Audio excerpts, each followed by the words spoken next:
안녕하세요. 그린월드 ABO 하연순입니다. 요즘 코로나가 다시 기승을 부리면서 조금 다니시는데 많은 걱정이 좀 드시죠? 그래도 또 이런 시기만큼 내가 조금 다시 나를 돌아보면서 재충전하는 시기일 수도 있겠다라는 생각이 들어요. 제가 오늘 준비한 내용은 뉴트릴라이트에 대한 건데 사실 오늘은 제가 제품은 없어요. 제품은 없고 대신 뉴트릴라이트에 대한 그 철학과 가치 그리고 칼렌보그 박사님이 어떻게 뉴트릴라이트를 이렇게 지금까지 이끌어올 수 있는 힘이 되었는지를 그런 걸 같이 좀 알아보려고 하고 있어요. 그래서 제가 사실 이 뉴트릴라이트 굉장히 좋아하고 있고 또 아메이에서도 이 뉴트릴라이트는 대표 브랜드이자 파워 브랜드잖아요. 그런데 이러한 제품이 저에게도 왔다라는 게 참 너무나 감사한 일이라고 생각을 많이 해요. 그래서 건강도 많이 좋아지기 시작을 했고요. 저는 또 개인적으로 제가 예전에 골다공증도 있었었는데 칼슘이나 뭐 단백질 이런 것들을 굉장히 꾸준하게 복용을 하게 되면서 지금은 골다공증에서 골감소증 정도로 그렇게 굉장히 많이 좋아진 상태로 되었거든요. 그래서 오늘은 제품은 아니지만 이러한 제품의 배경이 있는 이런 뉴트릴라이트가 얼마나 좋은 건지 한번 같이 제가 알아보도록 하겠습니다. 화면을 보시면은 어, 칼렌보그 박사님께서 이 뉴트릴라이트를 창시를 하셨잖아요. 그런데 벌써 이게 86년이 됐어요. 이렇게 86년의 역사를 가지고 있는 이 뉴트릴라이트는 사실 이 1920년대 땐 이 칼렌보그 박사님이 아무도 주목하지 않았던 이 식물 영양소를요, 굉장히 몰두를 하고 연구를 하고 계셨었거든요.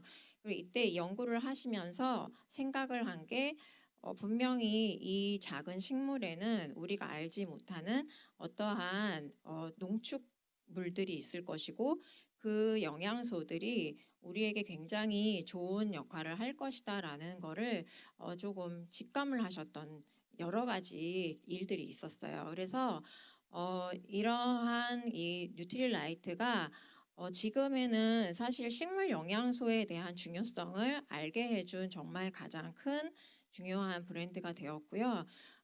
과거에는 아무도 이렇게 주목하지 않았지만 지금은 이제는 세계인이 모두 다 식물 영양소가 정말 중요하다라는 것을 알게 되었죠. 그래서 제가 뉴트릴라이트에 대해서 역사와 그 다음에 농장 그리고 나중에 나오게 될 이제 그 과학에 대한 이 총 세 가지를 분류를 해서 알려드릴 건데요. 먼저 좀 역사에 대해서 제가 간략하게 알려드리겠습니다. 칼렌보그 박사님께서 이 뉴트릴라이트를 알고 만드신 건 아니겠죠. 그리고 영양소에 대한 거를 좀 관심을 가지시게 된 그 배경이 있어요. 그 배경이 뭐냐면 이분이 그 중국에 가시면서 중국에 가신 것도 카네이션이라는 그 유제품 회사에 다니시게 됐는데 그곳에서 우유에 관련된 여러 가지 그런 연구를 통해서 공부를 하다 보니까 자연스럽게 영양에 대한 쪽에 관심을 가지시게 됐거든요. 그래서 그 배경이 어떻게 되냐면요. 1913년에 생화학 분야의 선구자인 맥컬럼과 데이비스가 그 지금은 이제 비타민이라고 알려진 이러한 영양소들을 발견을 하게 됐는데 첫 번째는 그 지용성 A예요. 그러니까 지금은 우리가 알고 있는 비타민 A라고 많이 알고 계시는 제품인데 비타민 A는 이제 카로틴으로도 많이 알고 계시죠. 그런데 그 당시에는 이게 무슨 일을 하는지를 몰랐어요. 그래서 그때 당시에는 이제 지용성 A가 하는 게 뭐였냐면 동물들의 안구 감염과 관련이 됐던 그런 이제 항감염제로 이게 알려졌거든요. 그래서 가축들을 이제 키울 때 가축들이 병이 나면 안 되잖아요. 그래서 가축들에게 이제 고기나 우유를 얻어야 되기 때문에 가축들이 병이 나지 않게끔 이렇게 관리를 하는 차원에서 이러한 이제 물질들을 먹이게 된 거죠. 그러다 보니까 이제 감염률이 낮아졌다라는 거를 알게 됐고요. 그리고 두 번째로 알게 된 것은 바로 이제 수용성 B예요. 그래서 비타민 B군이라고 알려진 그 물질 중에서 비타민 B1이라고 하는 그 티아민 많이 알고들 계시죠? 이 티아민이 조류, 그러니까 닭의 각계병 증상을 없애주는데 그런 큰 역할을 하는데 그때 당시에는 이게 티아민이 어디서 나오게 됐냐면 그 쌀눈, 그 쌀을 정밀을 하다 보면은 나오는 그 과정에서 나오는 그 탈곡된 나오는 물질을 그거를 이제 먹이게 된 거예요. 그걸 먹이다 보니까 각기병 증상이 없어졌다라는 걸 알게 돼서 이것을 그냥 수용성 B라고만 이름을 붙였었고요. 그리고 또 1919년에는 괴혈병을 예방하는 채소, 과일과 같은 식품 요인이 되는 그 수용성 C라는 것을 또 이제 나중에 발견이 됐죠. 그러니까 이러한 지용성 A, 수용성 B, 그다음 수용성 C 이러한 것들의 발견이 그때 당시 때의 사람들이 그게 크게 별로 신경 쓰지는 않았지만 지금에서는 비타민이라는 굉장히 큰 발전들을 가지고 온 케이스가 되는 것들이거든요. 그리고 칼렌보그 박사님께서 이 영양과 과학에 관심을 많이 가질 수 있게 된 가장 큰 배경은 바로 이거였던 것 같아요. 이분이 그 유제품 회사인 카네이션 회사를 다니고 있을 때 그때 아무래도 이제 식품 공장이다 보니까 영양과 과학을 배울 수 있는 그러한 이제 자연스럽게 접할 수 있는 환경이 되어 수밖에 없었겠죠. 그래서 그곳에서 또 가장 큰 규모의 위스콘신 주에 있는 그 카네이션 공장과 연구시설에서 일을 하셨기 때문에 이게 또 자연스럽게 아시게 된 것 같고요. 이러다 보니까 식물의 영양적 가치를 좌우하는 게 토양에 있다라는 거에 또 더 나아가서 관심을 가지시게 되셨어요. 그래서 지금 화면에 보시는 이 사진은 뭐냐면은요. 카네이션 회사가 중국으로 진출을 하면서 이 중국에 하면서 이제 깡통 우유를 판매를 하게 됐는데 이 깡통 우유를 알리기 위한 그러한 이제 광고 사진이거든요. 그래서 이 지금 중국 어린 아기가 우유 깡통을 들고 있는 사진인데요. 이때 이제 1915년부터 1927년까지 이 칼렌보그 박사님이 중국에서 영업으로 부임을 하셨던 거예요. 그런데 이때 계시면서 이 영양에 대한 걸 더 많이 생각을 하시게 됐고, 그리고 또 이제 중국 사람들이 가지고 있는 식습관이나 그다음에 이제 여러 가지 영양학적인 면을 토대로 해서 사람들이 어떻게 하면 더 좀 건강하게 살 수 있을까? 그리고 여행을 하다 보니까 중국에 있는 많은 사람들이 대부분 과일이나 채소, 그다음에 통곡물 같은 것들을 많이 먹고 있었다라는 걸 알게 됐어요. 그러면서 아무래도 대도시에 살고 있는 사람들보다 좀 질병에 더 많이 걸리지 않는다라는 것도 알게 되었거든요.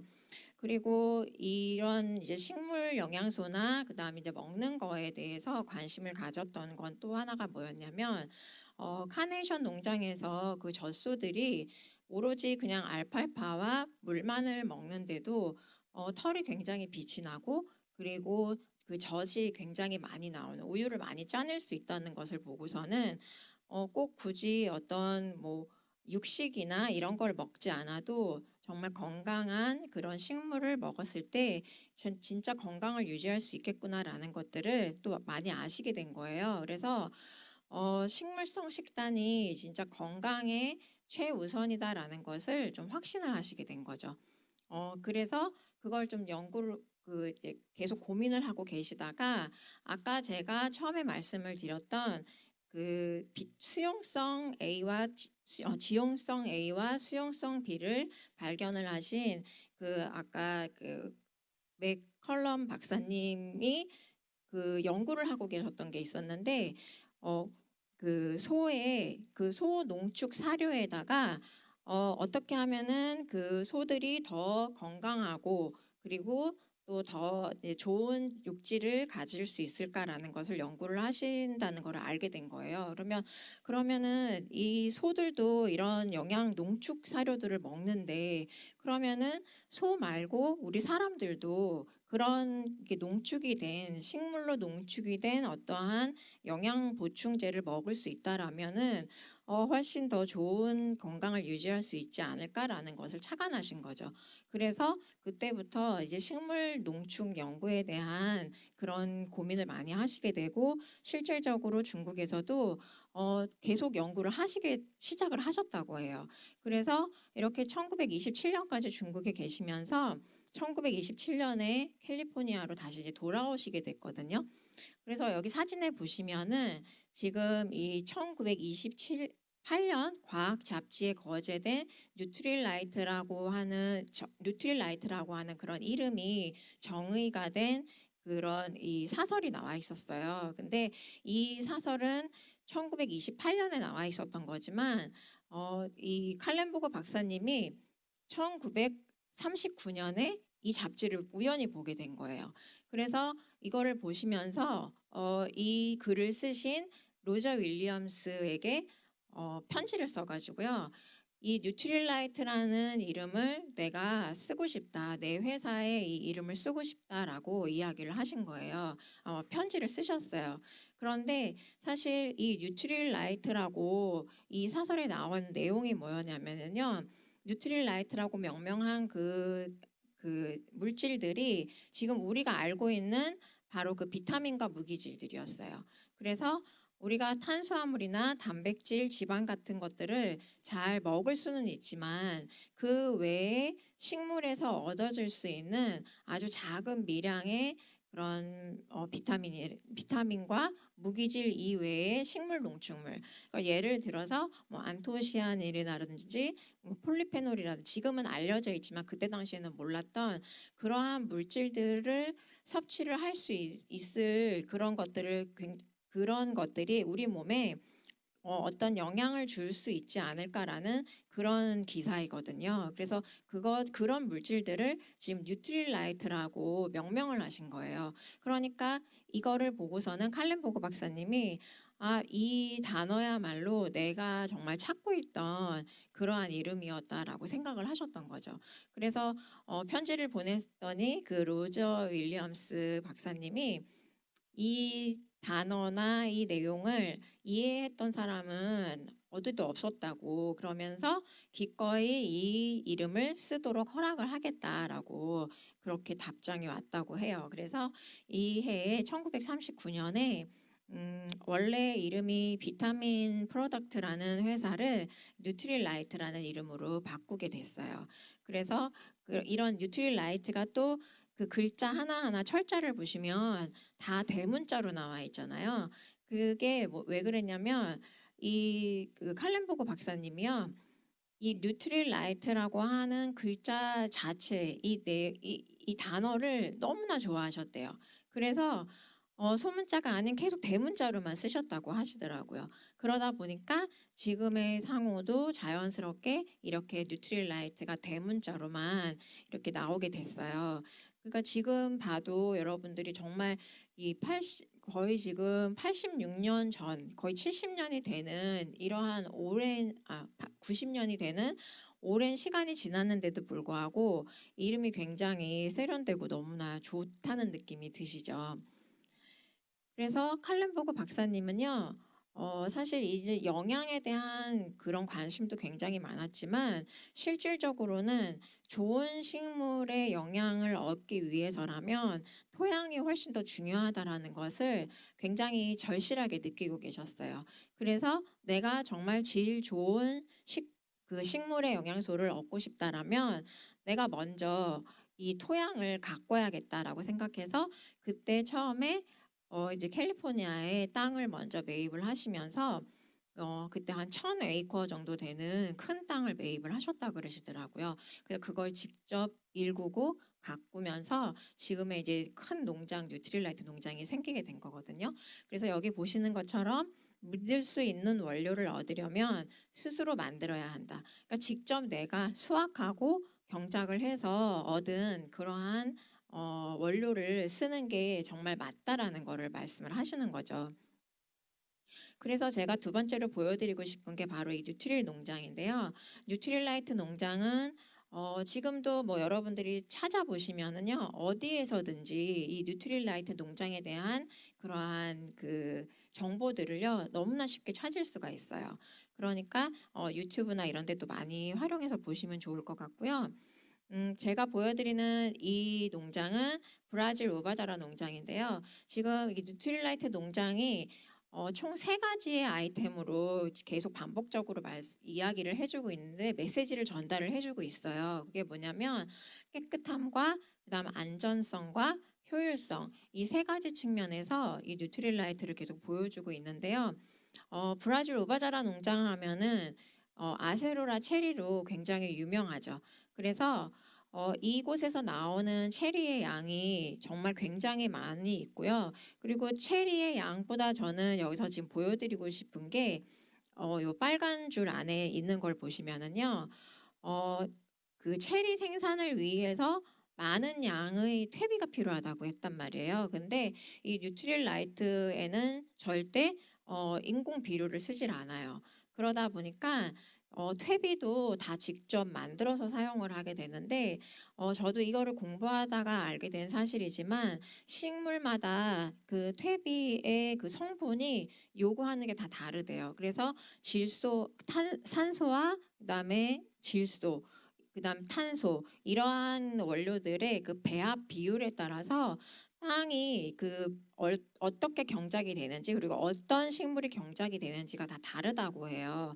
그래서 그렇게 비율을 맞춰서 조정을 한 그런 비료들이 50여 가지가 넘는다라고 하거든요. 그래서 그만큼 굉장히 중요한 퇴비이기 때문에 이런 퇴비를 직접적으로 다 생산을 하면서 이런 체리까지 만들어내는 거고요. 그리고 그 밑에 보시면 비료를 생산해 주는데 이 액체형 생물 비료라고 나와 있어요. 그게 뭐냐면은 벌레들은 좋은 미생물이라고 나와 있는데 땅 속에 있는 유효한 성분들이 어떤 것들은 간혹 가다가 너무 단단하게 굳어 있기 때문에 이것을 분해시켜 주지 않으면 식물이 얘를 흡수를 하지를 못한대요. 그래서 이 분해를 해주는 게 우리가 그냥 인위적으로 갈아주는 게 아니라 아주 미세한 그런 미생물들이 그 토양에 들어가서 그러한 작고 단단하게 뭉쳐져 있는 그 유효 성분을 풀어준다고 해요. 그렇게 했을 때 식물이 더 좀 쉽게 그 영양 성분을 흡수를 할 수 있다라고 하거든요. 그러니까 뉴트릴라이트가 그냥 단지 그냥 재배만 하는 게 아니라 이 재배를 하기 위해서 정말 많은 필요로 하는 그런 과학적인 요소들이 굉장히 많아요. 그 중에 하나가 여기가 이제 여기서 보여준 것처럼 미생물학에 대해서도 굉장히 발전을 많이 했다라는 게 좀 많이 놀라운 사실이었던 것 같아요. 그리고 두 번째 보여드리는 이 농장은 멕시코에 있는 엘페테칼 농장인데요. 이 농장은 그 위에 사진 보시면 나오겠지만 그 위에 그 산이 보이잖아요. 그 산이 그러니까 활화산이에요. 그래서 화산이 가끔 한 번씩 이렇게 터져줄 때마다 거기 위에서 나오는 그 작은 분진들. 근데 사실 그 분진들이 다 그 광물질들이거든요. 그 광물질들은 결국은 땅 속에 들어가면은 미네랄로 정말 식물에게는 중요한 요인들이 되는 것들인데 그렇게 정말 천혜의 환경을 다 활용을 할 수 있는 정말 유기농 농장으로 굉장히 뛰어난 곳이라고 볼 수 있어요. 그리고 세 번째는 워싱턴 트라울 레이크 농장인데 지금 저는 이제 트라울 레이크 농장이 이스트하고 웨스트 두 개로 나뉘어져 있다는 걸 이번에 처음 알게 됐는데 이스트 농장에는 이 양쪽의 농장이 두 개가 이렇게 같이 있다 보니까 이게 북미에서 가장 큰 최대의 큰 유기농 농장이라고 해요. 그래서 여기에서도 그 옆에 그 휴화산이 있어요. 그러니까 완전히 얘가 막그 왕성이 움직이지는 않지만 그 화산이 있다 보니까 그 화산 밑으로 나오는 그 물들이 또 미네랄이 굉장히 많아서 그 캐스케이드 산맥을 끼고 있는 농장들이거든요. 그래서 거기에서 정말 다른 어떤 곳과는 비교할 수 없게 깨끗한 자연 환경을 가지고 있는 곳이더라고요. 그래서 여기에서는 그 효율성 면에서 보시면 이 트라울레이크 농장에서도 이스트 농장에서는 가장 정확한 수확물을 위해서 GPS 기반 트랙터를 이용을 한다 그랬는데 요것도 그 유튜브에서 동영상으로 보시면은 이 부분에 굉장히 자세하게 잘 나와 있어요. 굉장히 최첨단으로 경장을 하고 있다라는 것을 알 수가 있고요. 그리고 이쪽은 이제 트라울레이크 웨스트 농장이에요.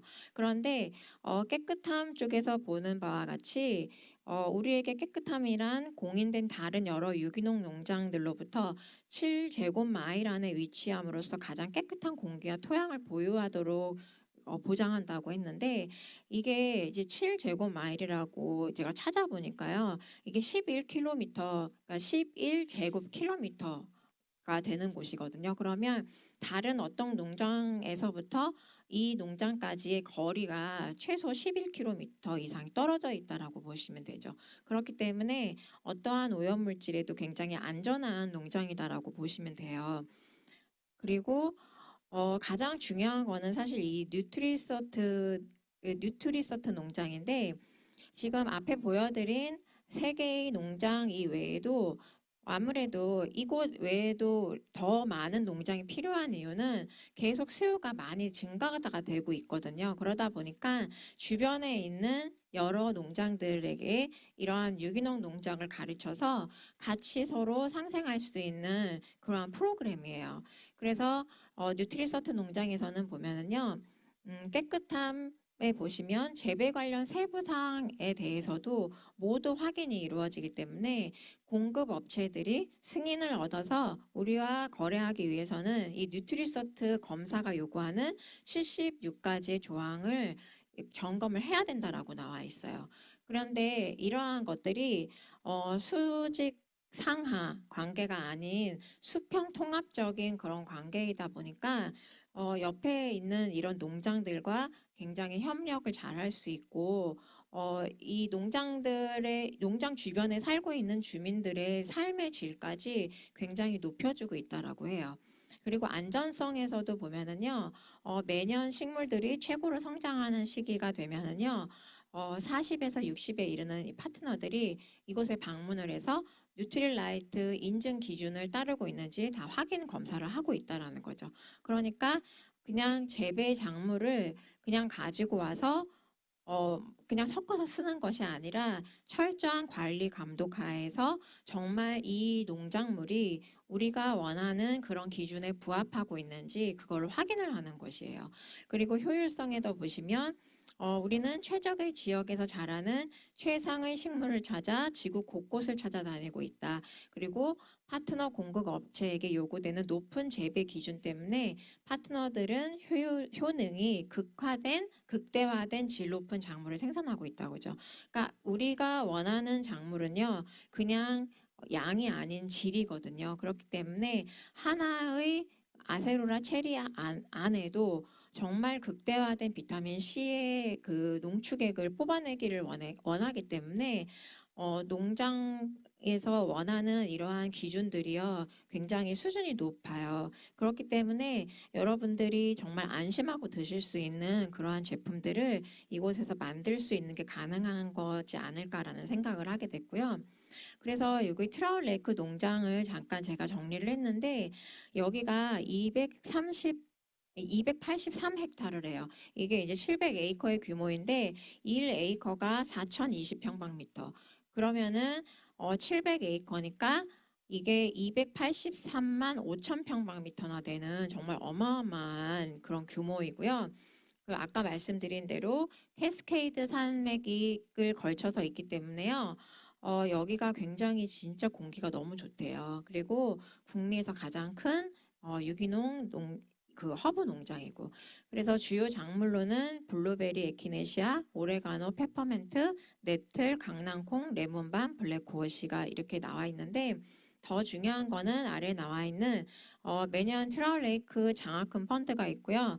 그다음 로컬 커뮤니티 기부 프로그램이 있어서 그 지역 살고 있는 지역 주민들의 삶을 정말 떨어지지 않게, 그리고 건강까지 지켜줄 수 있는 그러한 다양한 프로그램들이 다 같이 되어 있다 그래요. 그래서 멕시코나 그다음에 아까 브라질 같은 그런 농장에서는요, 정말 그곳에서 일하고 싶어 하는 분들이 굉장히 많대요.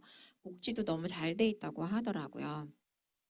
그래서 처음에는 이렇게 시작이 미약한 그러한 농장이었지만 나중에는 이렇게 위대한 결과로 나온 이 뉴트릴라이트 농장이 정말 너무 대단하다라는 생각이 들고요.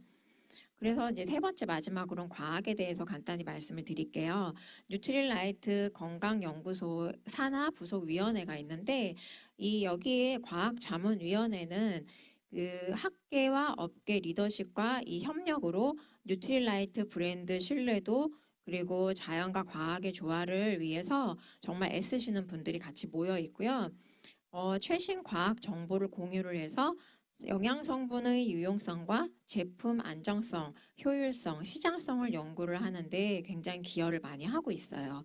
그리고 최적의 건강을 위해서 건강기능식품의 역할과 인지도도 높여서 식물 영양소에 대한 다양한 유용성을 또 계속 발굴을 해내고 있고요. 그리고 과학적 자료와 조언을 바탕으로 데이터베이스를 구축을 하고 있는데 뉴트릴라이트에서 가지고 있는 이 굉장히 지금 방대한 정보들이 어마어마하게 있대요. 근데 이 정보들이 씨앗부터 그다음에 이제 식물에 대한 모든 정보들을 다 가지고 있는데 미국 농무성이 가지고 있는 그 정보보다 더 훨씬 많다고 해요. 그러니까 자부심을 느낄 만하겠죠. 그래서 이 건강연구소에서 추구하는 것들이 있어요. 첫 번째가 안전한 건강기능식품. 이거는 우리가 항상 이야기하고 있는 거죠. 그래서 최상의 영양 가치를 위한 과학자들의 혁신적인 가공 방법, 그 다음에 고성능 분석 장비를 사용해서 최적의 영양 성분을 제공을 하고 있죠. 이게 바로 뉴트릴라이트의 가장 기본적인 과학 철학이고요. 그리고 두 번째는 건강기능식품 브랜드에 적용이 되어 있는데 이게 사실 건강기능식품은 이 GMP 규정을 준수하지 않아도 돼요. 왜냐하면 GMP 규정은 제약회사의 준수 과정이거든요.